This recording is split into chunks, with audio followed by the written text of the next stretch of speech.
Hey out there everyone, my name is Chris, also known as CV, and welcome to my channel. After posting the first video in my series, Questions and Comments for Atheists, a skeptic seeker sent me a well thought out perspective and question regarding how to define God.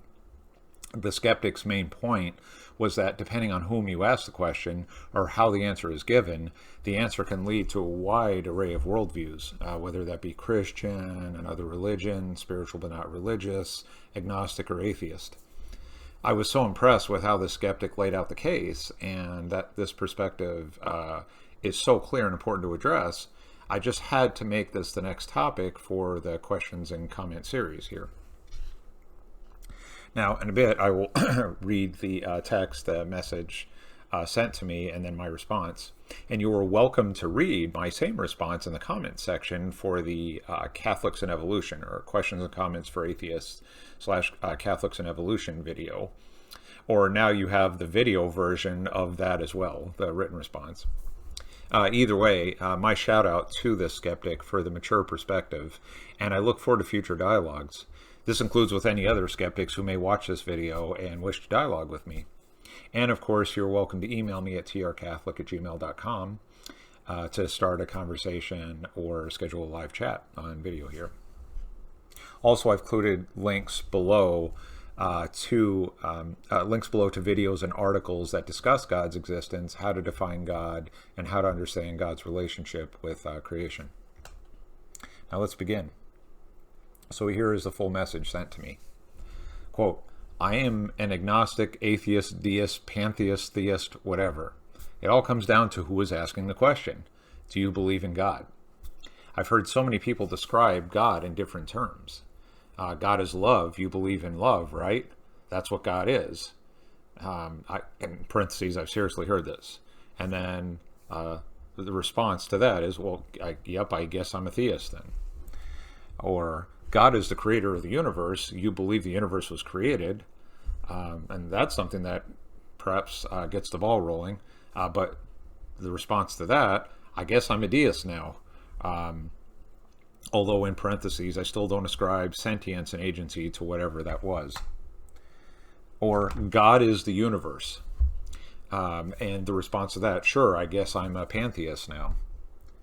Or how about God is a man who sits in the clouds and throws bolts, lightning bolts, when he is angry? And response to that, well, I don't believe in that, so I guess I'm an atheist. And personally, when I ask myself, do I believe in God, the working idea I have for God is an omnipotent, immaterial, unmeasurable sentience that can make things, make changes to the reality we live in. For changes to happen requires energy. Nothing without matter, energy, can make changes. So God is a contradiction. Can't be both omnipotent and immaterial. I don't believe in that. My question to you, what is the working idea or concept of God that you believe in? End quote, and that ends that message to me. And here's my response to that. I can definitely relate to the points about defining God, and that different claims or different angles to a claim leave the door wide open to choosing whichever worldview best matches up in the moment.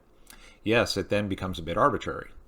The challenge with assigning definitions to God is we humans tend to anthropomorphize him on one extreme, or we play the word game with abstract terms on the other extreme. My answer to all of the above questions, the scenarios that I mentioned in the message above, or the message sent to me, is excluding the God being a man in the clouds who fires lightning bolts off people. Excluding that one, he is, well, all of the above, or examples or definitions. But stick with me here. As a Catholic Christian, I believe we are created in the image of God. And we understand that when God created life, he did this out of love because he is the embodiment of love. That is, God chose to create a family to share in his love, his goodness, and in an eternal friendship. Because we understand that God is love, goodness, and being itself, and we are created as a reflection of this, we have a foundation to form a relationship with him, just as we form a relationship with each other based on love and based on faith. We are essentially mirroring the love that God represents. That said, if we start with our being created in the image of God, we can also weave in God's other qualities: omnipotent, omniscient, omnipresent, and so on.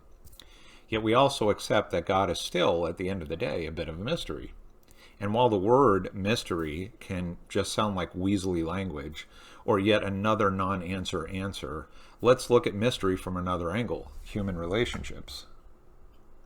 Earlier I mentioned that we form relationships based not only on love, but also on faith. For example, a man and a woman, let's call them Steve and Sarah, form a relationship together.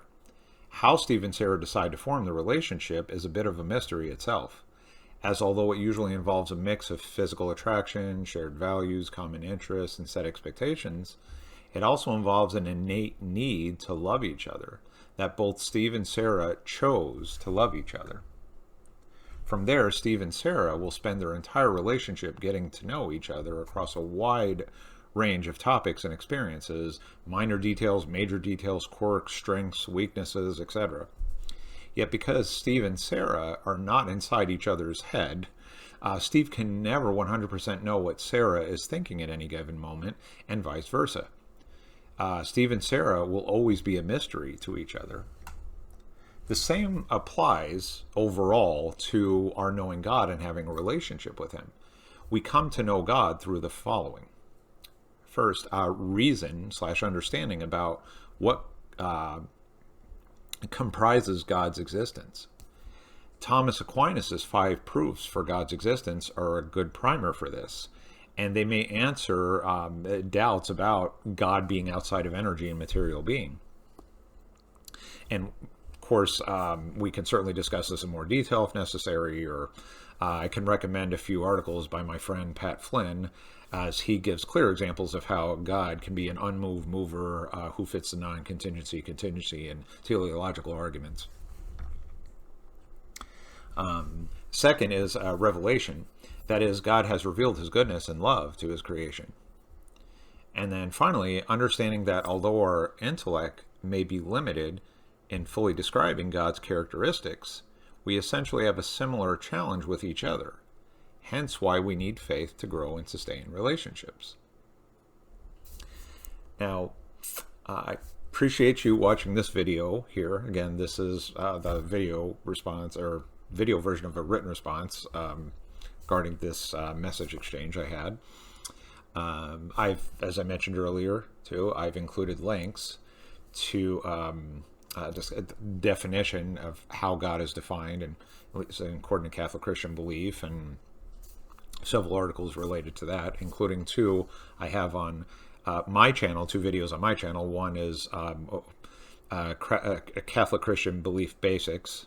I actually have the first part there. It talks about the Trinity, but then covers God and what God, definition of God, what God represents, and then also why goodness can only come from God, which of course takes more angle, discusses more, morality, or that moral angle to understanding God and where goodness comes from, but then ties into that larger point of, again, how we define God.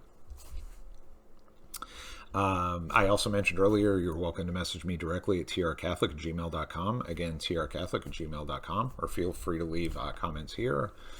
And happy to talk with you. Always look forward to feedback and good conversations. And until the next video, stay safe out there, and God bless.